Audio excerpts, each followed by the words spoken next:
Hi everybody, hope you all are doing well. This is Deepa and today we will be discussing about a very important topic. और exam में बहुत बार questions पूछे जाते हैं jet stream से. Yes, today we will be discussing jet stream. और मेरे पल्ले तो बिल्कुल भी नहीं पड़ता था पहले, लेकिन फिर बाद में बहुत बार पढ़ने के बाद जो है अभी क्रिस्टल क्लियर हो गया है. तो I am going to explain कि एग्जैक्टली किस टाइप के क्वेश्चंस पूछे जाते हैं जेट स्ट्रीम से. तो चलिए शुरू करते हैं आज का session. But before I start the session, if you are new to my channel, please channel को सब्सक्राइब कर देना और सभी के साथ शेयर करना मत भूलना. जेट स्ट्रीम जो है बेसिकली वेस्ट टू ईस्ट चलता है अपर एटमॉस्फेयर में 14 किलोमीटर के आसपास जो है. डिफर करता है कई बार. समर में ये वीक होता है, उतना ज्यादा स्ट्रांग नहीं होता है. ये एक तरीके का विंड है. बेसिकली ये एक विंड है. मैं बता दूं जनरल आइडिया पहले. विंड है अपर एटमॉस्फेयर में चलने वाला जेट स्ट्रीम. तो वेवी इसका नेचर होता है. वेस्ट से ईस्ट की तरफ चलने वाला ये विंड है. इसका नेचर जो है वेवी है. एंड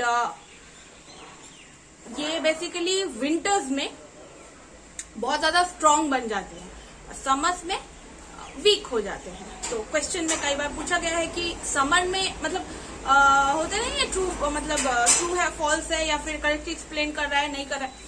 ऐसे तरीके के क्वेश्चंस में कई बार आता है कि आपको बताना होता है कि वीक है समर में या विंटर्स में स्ट्रांग है क्या है. तो ये आपको बताना पड़ेगा. तो ये आपको याद रखना है दैट विंटर्स में जो है ये बहुत ज्यादा स्ट्रांग हो जाता है जेट स्ट्रीम और समर में वीक हो जाता है.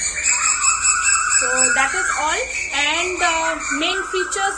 ओके, एक और कैरेक्टरिस्टिक है जो कि जेट स्ट्रीम जो है वेस्टर्ली विंड के नाम से भी इसे हम कैटेगराइज कर सकते हैं कि ये एक वेस्टर्ली विंड है.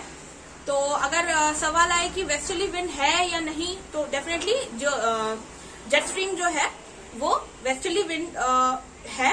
एंड इसका there are total 2 types of jet stream specifically.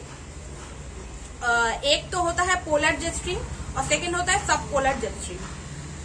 Now sub polar jet stream जो है आप सभी को पता ही होगा सब पोलर रीजन में आता है. पोलर जेट स्ट्रीम जो है पोलर रीजन में आएगा पोलर सेल और फेरल सेल के बीच में. और ट्रॉपिकल सब ट्रॉपिकल जो सब पोलर जो जेट स्ट्रीम होते हैं वो फेरल सेल और हैडली सेल के बीचों बीच आएगा. तो ये आपको ध्यान रखना है. एक और इम्पोर्टेंट चीज जो है 450 किलोमीटर पर आवर की गति से ये चलता चला जाता है. इसका जो स्पीड है वो तो स्पीड ध्यान रखना है आपको. ऑल्टीट्यूड ध्यान रखना है. एंड वेस्ट से ईस्ट की तरफ चलता है, ये तो कतई मत भूलना, ये बहुत ज्यादा इम्पोर्टेंट है. So this is the basically whole concept. I hope आपको समझ में आया होगा. तो मिलते हैं नेक्स्ट सेशन में. और जेट स्ट्रीम बहुत अच्छी तरीके से पढ़ना है because this is very important. So मिलते हैं नेक्स्ट सेशन में. तब तक के लिए अपना ध्यान रखिए and will meet soon. Thank you so much.